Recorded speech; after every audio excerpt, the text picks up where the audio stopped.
Ja, det er lækkert. Dansk Vand er taget over for at fejre Williams fødselsdag. Og hvordan fejrer man fødselsdag bedst? Det gør man ved at invitere alle vennerne på fiskecampingtur. Vi skal ud og dykke, så vi kan fange noget, og vi skal måske lave noget mad på bål. Velkommen til Jylland. Velkommen til Jylland. Velkommen til Thy.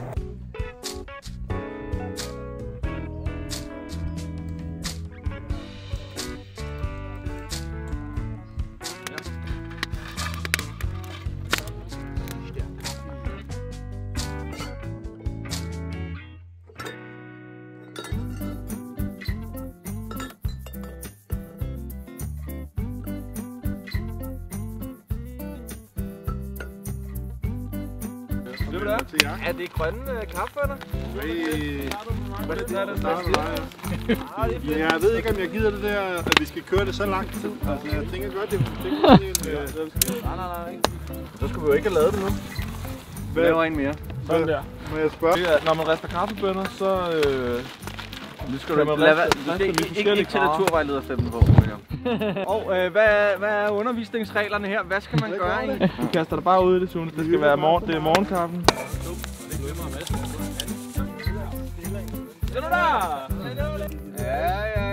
I morgen skal vi til Halstrand. Så skal vi dykke på den undersøgelske måle. Hvornår var det? Og så skal vi...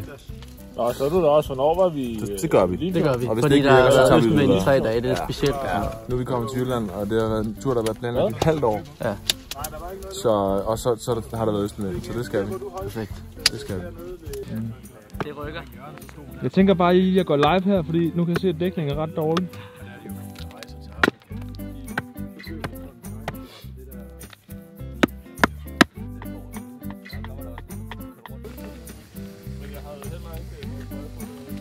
Sæt dig her ved bålet, Thor, så skal du svede, som du aldrig har svedt før.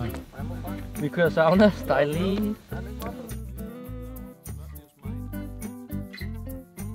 Det er bare spaghetti med kødsovs.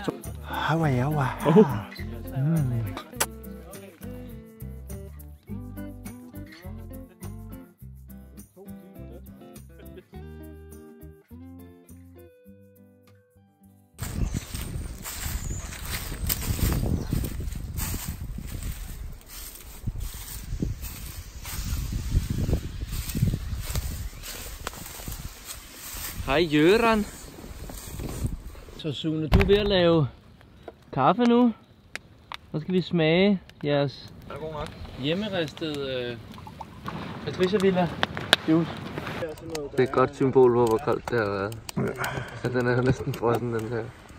Og bananerne var stenhårde. Men Bryl, hvad kører du på her? Jeg kører på...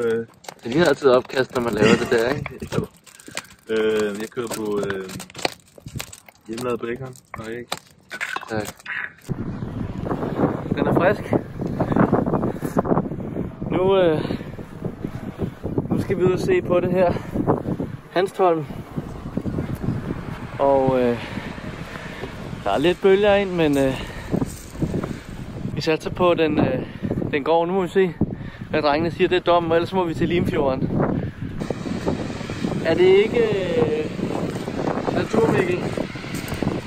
Er det ikke noget fra en blæksprutte? Det er C4-skab fra en 10-armet blæksprut, som er skørt ind. Fedt. Jeg synes, jeg er derude. Ja. Virkelig mange. Du kan se dem, når du dykker herude. Så kan du være heldig. 10-armet blæksprutter, eller hvad? Så kan du godt være heldig at finde her. Okay. Så, nice. Men der er lidt langt imellem dem. Det er ikke sådan noget, du ser hver dag.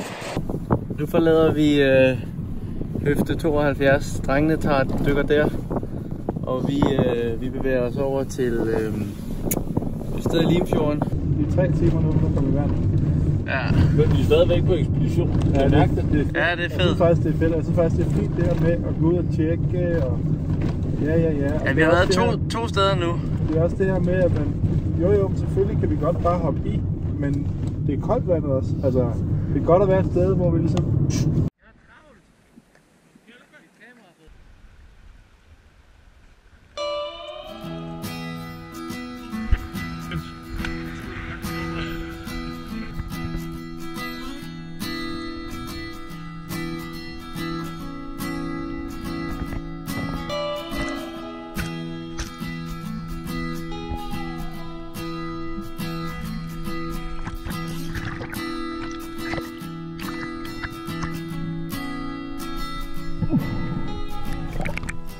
Som man måske kan høre, så var vandet dejligt frisk, og vi startede eftersøgningen.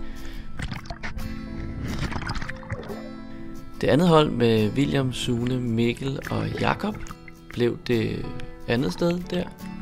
Og vi kørte som sagt videre til Limfjorden, og her hoppede vi i. Og vi skulle finde noget, vi kunne spise om aftenen. Altså noget, vi kunne tilberede over bål. Vi kiggede som udgangspunkt efter hummer, men vi var åbne for os, hvis der var østers eller for eksempel taskekrabber. Hvad? Nej, desværre. Har du set noget? Jeg har fået en taskekrabbe. Ja, fedt. Men jeg prøvede at være længere ude, det duede ikke rigtigt. Nu zigzagger jeg lidt indad her, tror jeg. Så det er bare sådan her. Fedt. Vi havde lavet harpunerne blive oppe, sådan så at vi ligesom havde fokus på, hvad vi kunne samle med hænderne.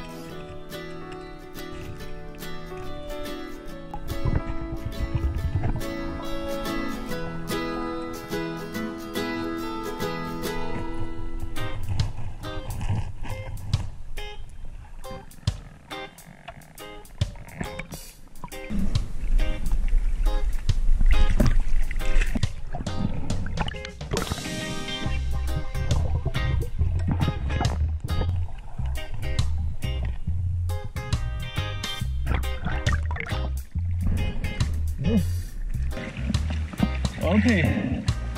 2 taskekrabber pt. Og jeg hader ting, der kan bide mig i fingrene, så okay indtil videre. Kom nu her. God gamle.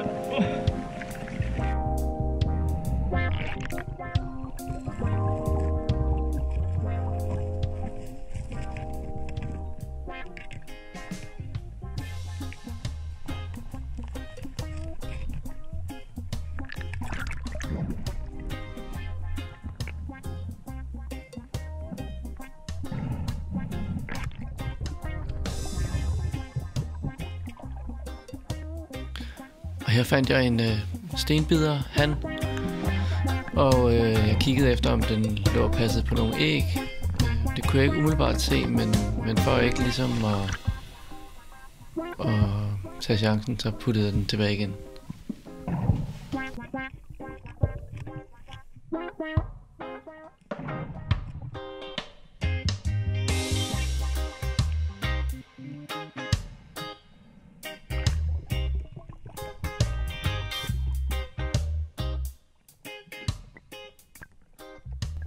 Og her kan man se en lille strandkrabbe, der har fået fingrene i en knivmusling.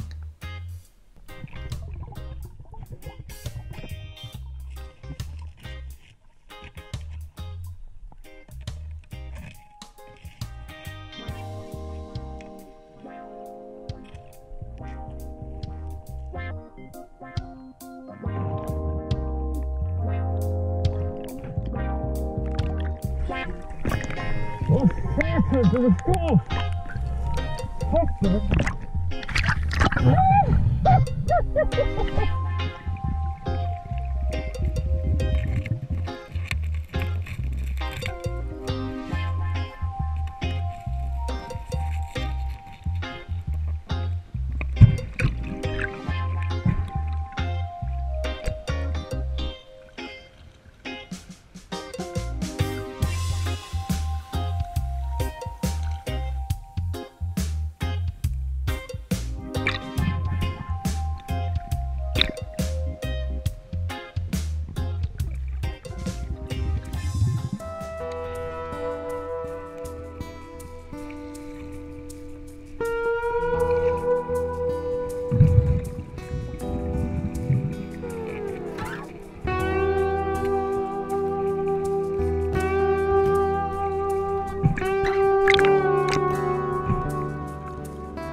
Fuck, hvor er det lækkert, mand. Spørgsmålet er, vi skal prøve at gå ud et stykke. Lidt ud af. Lidt ud af, og så ser vi finder på store sten. Ja.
Ja, mand.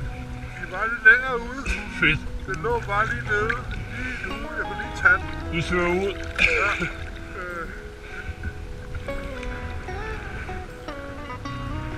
Jeg har ikke rigtig flere net. Det er heller ikke. Jeg tænker, jeg lige svømmer ind og skriver den her. Den er jo rovn. Hvad? Den er rovn. Har den rovn? Ja. Nå, så er det ude. Det har jeg ikke set.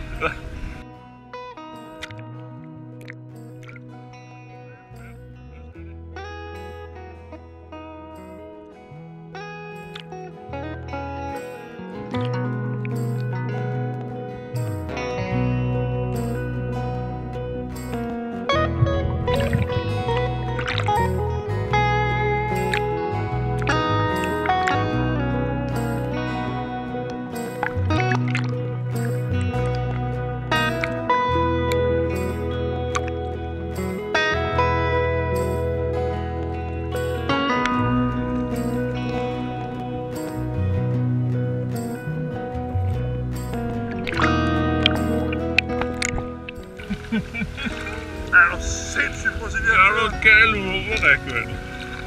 Altså, jeg tror, det bliver svært at finde hummer, når jeg står her, der er kæmpe svøm. Eller hvad? Det tror jeg ikke. Tror jeg ikke, hummer den tæver dem?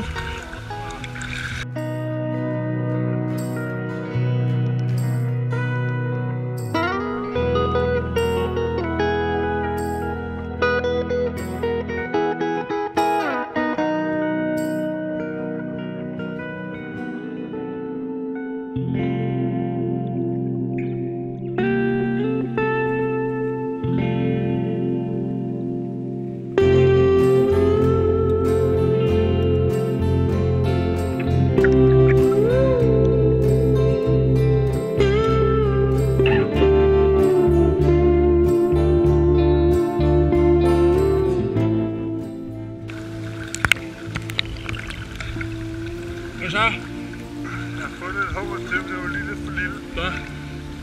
Jeg har fundet en stenbiderhat, der vogtede æg, og lige ved siden af lå hunden helt fed. Og så vi har stenet rov. Ej, jeg lader hende gå. Jeg gør altså ikke nemme. Ja, okay. Jeg har jo stået her, jeg har virkelig vendt og mærket og trykket, og jeg kan ikke finde ud af, at jeg skulle tage den med. Vi var lige ind lidt på den lave og få noget vand og... Ja.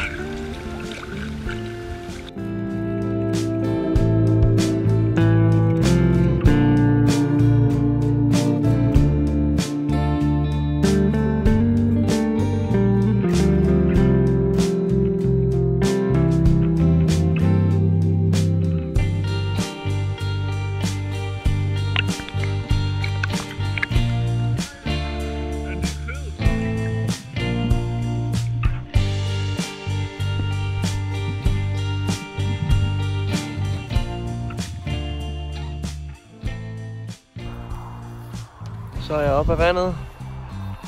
Det var dejligt koldt. Og nu venter jeg bare på, at drengene kommer. Jeg tror lige, jeg slapper lidt af. Det blev til nogle fine taskekrabber, synes jeg. Og dem har jeg ikke pakket før. Jeg kunne sådan holde dem i bagbenene, og det fungerer meget godt. Og de er pakket fint ned i tasken nu. Og og så venter jeg på, at drengene kommer. Så vi må lave aftensmad. Det bliver råderen, jeg er dødsfuld.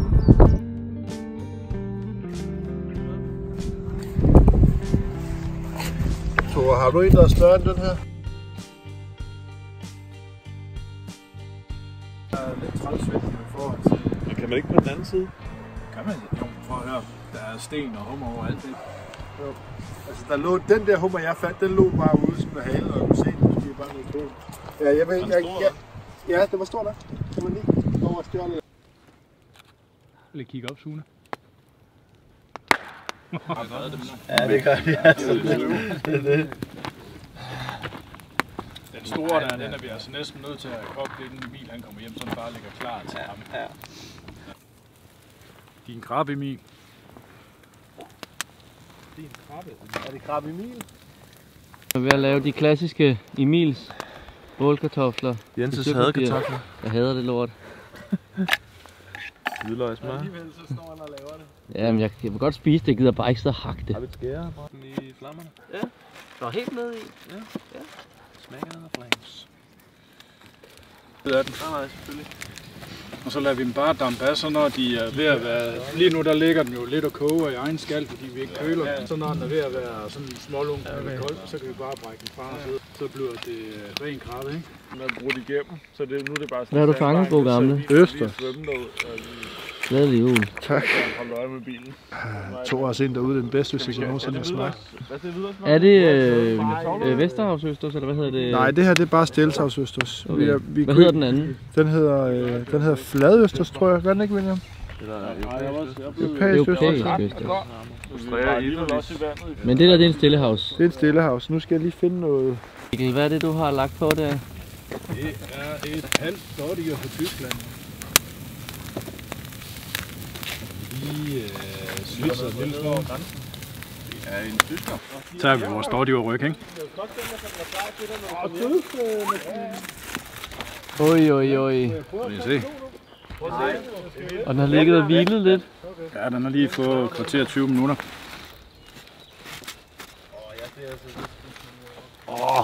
For fanden, mand. Har du brug for en, der skal lige smage, om det Nej, det klarer jeg lige selv. Okay. Kan du drøste det som ham der saltbag der, hvor det er sådan en helt fjollet måde at gøre det på? Det gør du ikke over i Jylland. Sådan er københavnerisalt der. Ja, men jeg kan lidt af hvert, ikke? Og den er mør. Det var lækker. Men det, jeg troede jo, det var... Hold kæft, hvor smager det godt. Au, for helvede. Glæder os. Man behøver sikkert tygge det sådan vildt og voldsomt meget. Den er lort, jeg har den er lige ved siden af din skive. Du skal bare knække, ellers så får du alle de der klosplinter i maden. Og der er det jo der sådan krokket køl er kanon god. Nej. Det er en af de bedste. Ja, sådan der.